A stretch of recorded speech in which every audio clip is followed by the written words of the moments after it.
Hey everyone, it's Ethan or Miist back again for another video today, and welcome back to the channel, guys. We're here again for yet another video, and today we're going to be talking about every movie I watched last week, and a season of TV, actually. So, yeah, let's get right into it. We're going to start it off with the episode of TV, or the season of TV I watched. I finished season 1 of Love, Death, and Robots this week, and yeah, not too bad. I enjoyed the first volume or the first season, whatever you want to call it. I ranked it a 75 out of 100 as a season.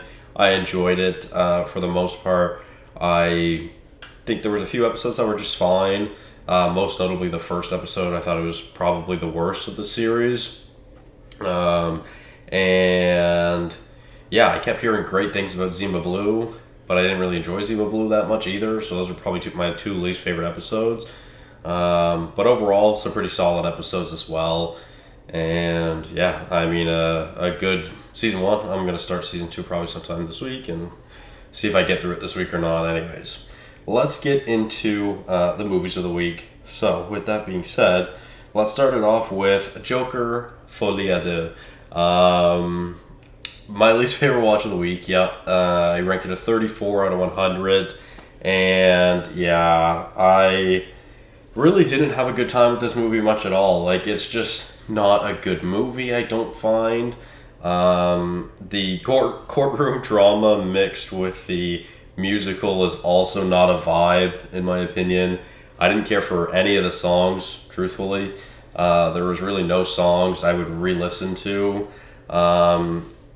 Apart from really the directing and just mostly the cinematography, not as much the directing, mostly the cinematography and looking at the movie, there's not a lot to enjoy here, I don't find. And the end is just really fucking stupid, in my opinion, and it really pissed me off, especially being a big Batman fan. Even though it doesn't really have anything to do with Batman, I just love Joker media, and I really didn't enjoy how that movie ended, to say the least. So yeah, let's move on to Twitches, which Mel and I watched together this week. We're hopefully going to watch the second one sometime this week since we didn't end up watching it. But yeah, spooky season. Go Twitches, go Twitches, go bitches. 45 out of 100, not bad. I mean, it was better than I thought it was going to be, to be honest. And I mean, it's on the edge of bad, you know, like it's just kind of mid. It's low mid. But let's move on to perhaps one of the most disappointing watches of the week, which is the Texas Chainsaw Massacre, which I ranked a 46 out of 100, which I didn't really enjoy either. And I'm fortunate enough I get to see this in theaters, which was pretty cool. I got to see it in theaters on Saturday evening, which was really cool. Friday. I guess Friday afternoon, really. But yeah, I actually didn't really enjoy this much, to be honest. I don't think there was a lot to enjoy here, truthfully. I found it kind of hard to enjoy. I didn't think the story was great, and I mean, obviously, it's kind of sad at the same time. I don't know.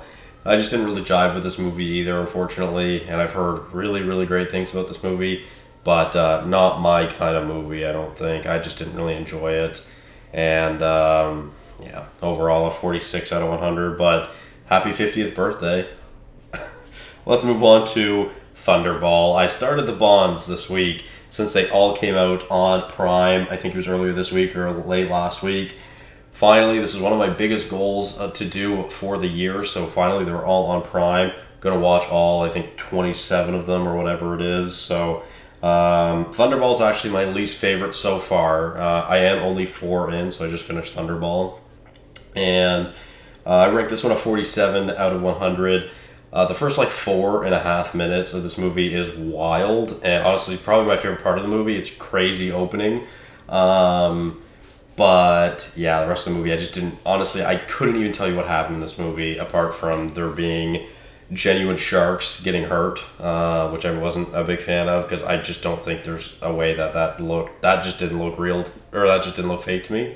There was a underwater war, which was really hard to follow, and there's a jetpack. That's all I got, truthfully. Didn't really enjoy this one, so let's just move on to honestly, another disappointing watch of the week for me, which is Barry Lyndon, which I've seen many people also talk about how great this is, but this was, honestly, in my opinion, I don't think I've ever actually used this before, but this movie kind of felt like 3 hours I'll never get back, because I really didn't enjoy it a whole lot. I do think it's better more than it's worse, mostly because visually it is breathtaking, and it's probably a masterpiece to look at. It feels like there's just many paintings brought to life, really, truthfully, and I just didn't enjoy this, and mostly because I don't think Barry Lyndon was an entertaining character at all. I don't think he's a character I can relate with or enjoy in any way, and he's a pretty miserable person. So, yeah, I don't know. This kind of style, I guess, maybe just isn't for me either. Especially this, like, I don't know, old England or old Europe, whatever. Yeah, I don't know. I just didn't really vibe with this one either, so didn't rank it very high, 55 out of 100. So let's move on to Dr. No, which I ranked a 63 out of 100. And honestly, the thing that's most notable for this movie to me is that I can't believe that this movie spawned 60 years of Bond movies, because I don't think this is a great movie. It's decent. Like, I mean, I ranked it a 63 out of 100, but I don't know. It was fine, I guess. Like, yeah, I didn't enjoy it a whole lot. I did think the first three just kept getting better, which we'll talk about here. Moving up next with From Russia with Love. Again, I think I just kind of like this one a little bit more, to be honest. I think it's a little bit better. I don't know if that's a hot take or not, but yeah, this one is just a little bit more entertaining, but again, not a whole lot. Mostly just better villains, I would say. Yeah, that's really, I mean, I don't know. I don't find either of these first movies to be anything special, to say the least. I just think they're both decent. But moving on to Goldfinger, definitely my favorite so far. The best villains I've seen so far. Although I wish we would have seen more of, like, the, turning gold. I think that would have been cool to see. But overall, I thought this one was good.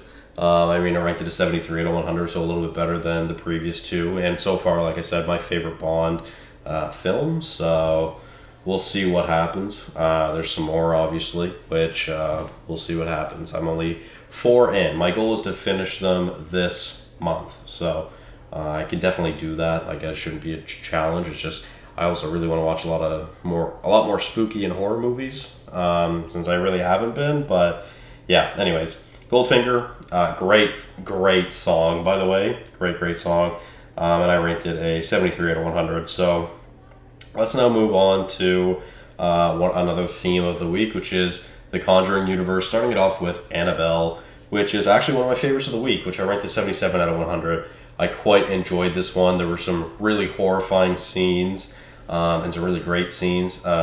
Decent tension building that I enjoyed. And honestly, I just seem to be much more of a fan of this than most people, because not a lot of people seem to really enjoy this movie, but I did. 77 out of 100. I had a good time with it. And moving on to my second favorite of the week, Wild. Actually, this is so low. This isn't a great week for me now that I look back at it. I also felt like I didn't watch anything this week. I only watched 11 movies this week, which is quite low for me. So, but anyways, number 2, Joker, which I ranked at 83 out of 100, and definitely a great movie in my opinion. I feel like I've kind of lowered my ranking a little bit since the first watch, but I haven't seen it since I seen it in theaters way back when. So it's been a long time. I'm glad I get to rewatch it though this week. And overall, I did enjoy it, mostly due to the tremendous acting from Joaquin Phoenix, a really moving and fantastic score as well. And again, cinematography and directing throughout this movie is fantastic. I do think this is more of a just mental health case study of someone's personality more than like a Joker film, but that's okay. I don't really care about that. Yeah, I don't know. And the climax in this movie, honestly, this might be one of my favorite climaxes of recent years, because this, I don't know, I really love the climax of this movie and how it ends. I really enjoy it. Maybe not as much the final scene, but just like the climax of Murray getting killed on live TV, and then the Joker riots commence. It's really, really great. So 83 out of 100. And then we'll move on to my favorite watch of the week, which is The Conjuring, which is actually a rewatch. This is a movie I watched last year for the first time. I ranked it an 84 out of 100, fully expecting to lower it this week because I just didn't think I was going to enjoy it as much as I did last year, and I didn't even really feel like I loved it. Like, my rating seemed a little bit higher than what I thought I would have ranked it, but I ended up ranking it higher this time around. So a really great tension-building movie with really effective horror, I think, as well. And this is really just a great movie. So really enjoyed it. Going to continue the Conjuring universe over the next few weeks. I know I have plans, I think, Tuesday night, or I guess tomorrow night for you guys, for Conjuring 2 with some friends. So that's exciting. And I'm going to continue going through the universe. So yeah, with that being said, thank you guys all so much for watching. Hopefully you did enjoy. And I'll see you guys in the next one. Bye-bye. Follow the Letterboxd.